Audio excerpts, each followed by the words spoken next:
Por aquí tengo el iPhone 8, es un dispositivo que ya tiene unos cuantos años y muchos me habéis pedido que haga una especie de review después de estos años en este 2021 para ver si vale la pena, ¿vale? Es un dispositivo que compite actualmente contra el iPhone SE 2020, también contra el iPhone XR, así que está en precios muy ajustados. Vamos a ver si, bueno, pues yo os lo recomiendo o no. Vamos a empezar por el diseño, porque este dispositivo la verdad que tiene unos marcos bastante grandes si lo comparamos con el iPhone XR, y es verdad, es un diseño bastante anticuado, salió con el lanzamiento también del iPhone X y esto lo eclipsó un poquito, aunque después fue remontando bastante en ventas. Actualmente es un dispositivo que tiene mucha gente, pero el diseño sigue teniendo ese Touch ID que la verdad sigue funcionando bastante bien, pero tiene esos marcos tan grandes que a la hora de ver cualquier contenido multimedia nos va a dificultar un poquito, o más que nada va a quedar bastante feo. En cuanto a pantalla, peso y dimensiones, es un dispositivo bastante pequeñito que podríamos verlo como muy parecido al iPhone SE, y es que en dimensiones es prácticamente idéntico. Estamos hablando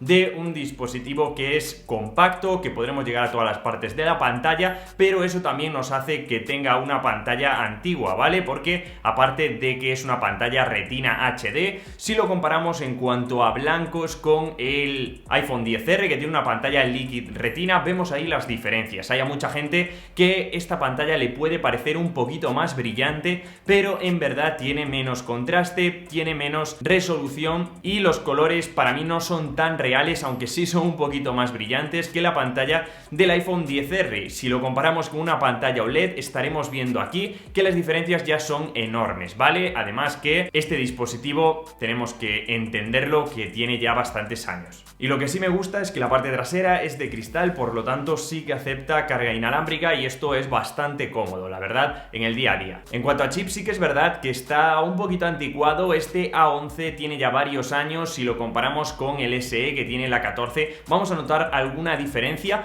pero la verdad que en el día a día la diferencia existe, es palpable, sobre todo cuando abrimos aplicaciones o cuando lo notamos, sobre todo al optimizar la batería del propio dispositivo y del propio sistema operativo. Pero en cuanto a jugar a juegos, abrir aplicaciones, sigue funcionando bastante bien, aunque ya sabéis que las actualizaciones están muy ligadas al procesador y por tanto el A11 dentro de unos 3 años probablemente deje de actualizarse, mientras que el SE sí que va a tardar unos añitos más. Aún así, como os decía, si estamos abriendo aplicaciones no vamos a notar mucho la diferencia, al menos no lo he notado, pero sí que en el día a día, después de mucho tiempo, lo empezaremos a notar. Nadie me ha dado queja de que este iPhone 8 pues le vaya mal en cuanto a rendimiento. Lo que sí se nota es la batería, porque tenemos 1800 y algo miliamperios, que es bastante poco y nos dura prácticamente lo mismo que un iPhone 7, por tanto estaremos con él unas 4 horas reales al día de funcionamiento. Esto no es exacto, dependerá de cómo utilices tú el dispositivo, pero al fin y al cabo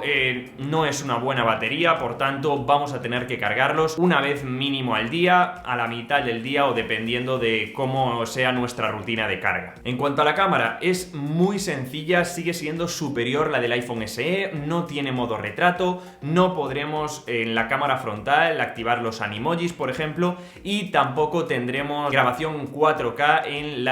cámara delantera. Son detalles que, bueno, pues aparte del HDR, que sí que es inferior al del iPhone SE, por ejemplo, el del XR, son detalles que en el día a día también van sumando para hacer de esta una cámara muy sencilla, muy práctica, y por tanto que, a pesar de que para redes sociales puede ser útil y no vamos a tener ningún problema, cuando pasen los años sí que nos empezaremos a encontrar con esos detalles que no llegan a ser del todo buenos. Como habéis visto, la verdad que no he hablado muy bien de este dispositivo, y es que tiene sus cosas buenas, sus cosas malas, pero actualmente tiene una competencia muy fuerte, y es que este dispositivo de segunda mano lo encontramos por $200, $250, pero por un poquito más, por $100 más, nos encontraríamos con el iPhone SE, que es prácticamente el mismo diseño, la misma batería, la misma pantalla, un poquito mejor de cámara y mejor rendimiento por un poquito más de dinero. Así que simplemente, si podéis hacer el esfuerzo de compraros el SE, yo iría a por ese dispositivo. Si además podéis hacer un poquito más de esfuerzo y podéis comprar el iPhone XR, eso ya sería muchísimo mejor, ya que tiene mejor pantalla, tiene Face ID, tendremos funciones adicionales en cuanto a cámara y por tanto, bueno, pues en cuanto a pantalla también notaremos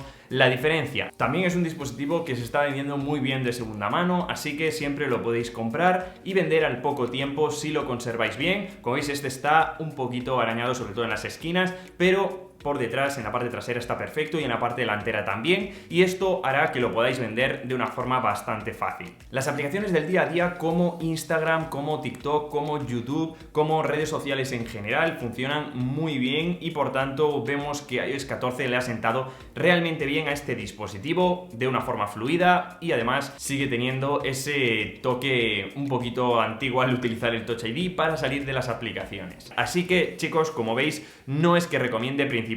este iPhone 8. Si lo encontráis muy barato, lógicamente tendréis 3 años mínimo para actualizar y será una buena compra, pero si pensáis en el largo plazo, fijaos también en el iPhone SE y en el iPhone XR. Aún así, os voy a dejar en la descripción los enlaces de los dispositivos por si queréis comprarlos, donde los compro yo. Así que bueno, le echáis un vistazo, los comparáis, que también os voy a dejar un comparador, y después decidís. A los que tenéis este dispositivo en propiedad y lleváis años con él, podéis decirme qué tal es la experiencia, ayudar a los demás dando tu opinión, que al final es para lo que estamos aquí, para ver si vale la pena o no. Y también, bueno, pues dime qué tal te funciona después de estos años y si realmente vale la pena o no. Así que espero que os haya gustado y nos vemos como siempre en el siguiente vídeo. ¡Chao!